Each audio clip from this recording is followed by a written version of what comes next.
Assalamualaikum warahmatullahi wabarakatuh. Saya Rizky Duluham Putra Febrianto, dari Teknik Elektro B. Di sini saya akan mempresentasikan tugas Sistem Informasi Manajemen yang bertemakan e-business. Yang pertama, pengenalan mengenai e-business. E-business menurut Lou Gerstner, yang adalah seorang CEO di perusahaan IBM, adalah penggunaan internet dan jaringan lainnya serta teknologi informasi untuk mendukung e-commerce, komunikasi dan kolaborasi perusahaan, dan proses bisnis yang mendukung web, keduanya dalam sebuah perusahaan jaringan dan dengan para pelanggan dan mitra bisnisnya. E-business termasuk di dalamnya e-commerce yang melibatkan pembelian dan penjualan dan pemasaran dan servis produk, layanan dan informasi melalui internet dan jaringan lainnya. Istilah e-business dan e-commerce sering digunakan secara tumpang tindih, namun sebenarnya perbedaan di antara mereka terletak pada jangkauan proses yang lebih luas dalam e-business yang menggabungkan transaksi internal dalam suatu organisasi.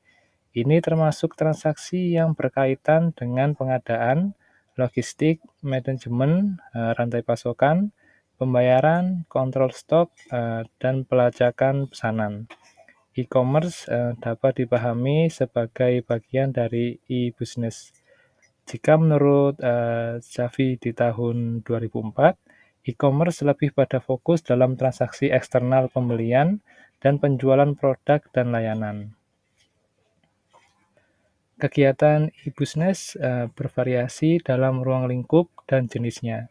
Karena perkembangan internet dan teknologi terkait, seluruh rantai pasokan di banyak industri telah mengalami perubahan besar.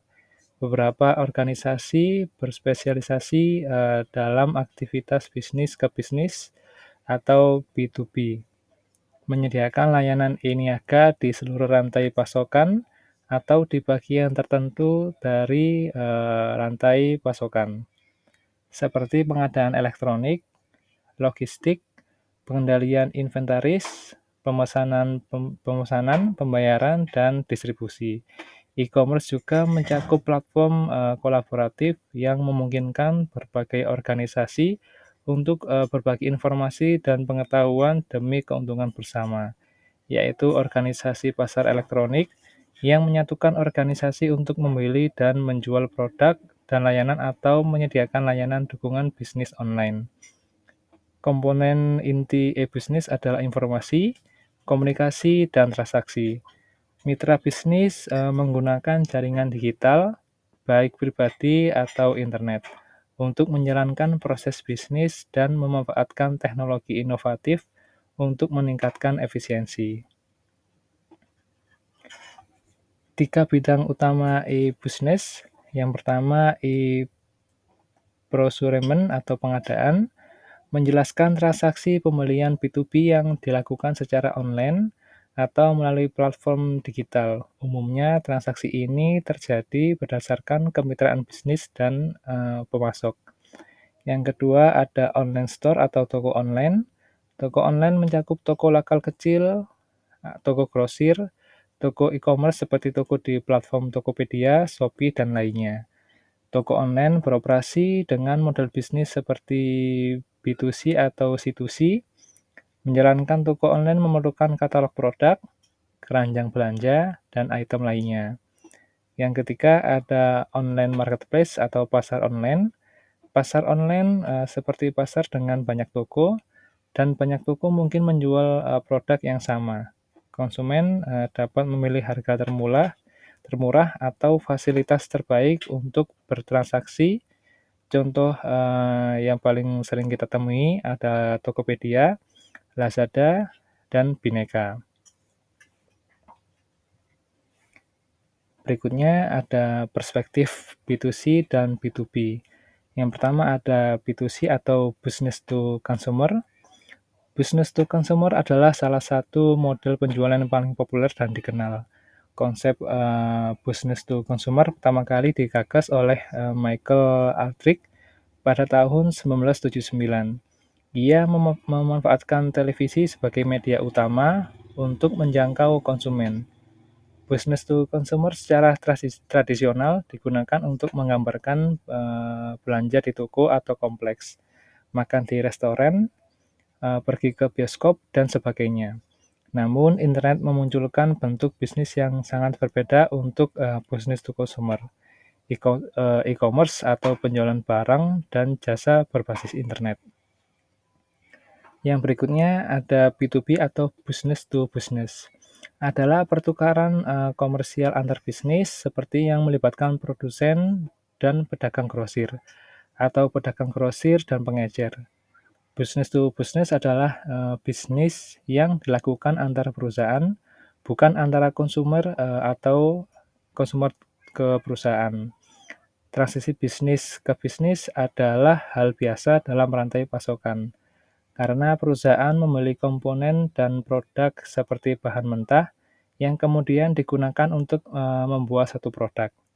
Produk yang sudah jadi kemudian dapat dipasarkan ke consumer melalui transaksi business to consumer. Untuk contoh B2C dan B2B ada di bawah ini. Yang pertama ada business to consumer. Di sini saya mengambil contoh Mayora, tempat saya bekerja. Untuk produk yang paling populer di Mayora adalah teh pucuk harum. Jadi teh pucuk harum bisa dibeli langsung oleh consumer. Itu adalah contoh dari business to consumer. Dan yang kedua ada business to business. Di sini saya juga mengambil contoh. Produk utama dari Mayora adalah teh pucuk harum yang komposisi utamanya adalah air, gula, dan teh. Nah, untuk gula dan teh sendiri mengambil dari perusahaan lain. Yang berikutnya ada e-business system, adalah suatu sistem yang cukup kompleks. Sebuah sistem yang memfasilitasi komunikasi antar pemasok, departemen internal, dan konsumen.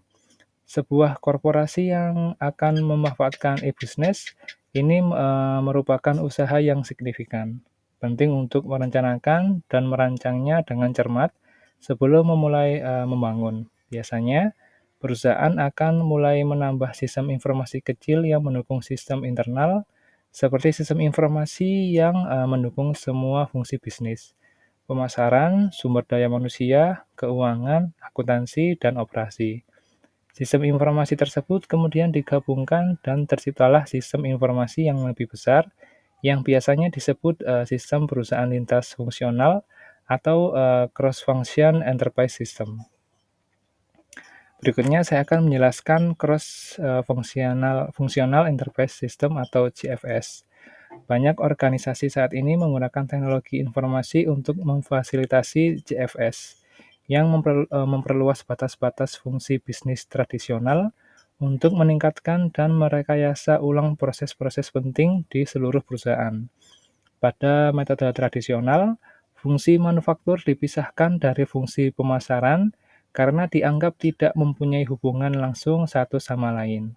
Pabrik hanya menciptakan dan menjual produk, dan pemasaran hanya memastikan bahwa produksinya mampu dijual. Dengan adanya sistem informasi, CFS dapat dengan mudah menggabungkan semuanya. Pabrik tidak serta-merta langsung berproduksi, melainkan harus mempertimbangkan informasi stok yang disebarkan ke seluruh jaringan pemasaran dan kecepatan penjualan yang dilakukan oleh marketing dan mitranya. Hal ini disebut dengan berbagi sumber daya informasi dan meningkatkan efisiensi dan efektivitas proses bisnis, serta mengembangkan hubungan jangka panjang dengan pelanggan, pemasok, dan mitra.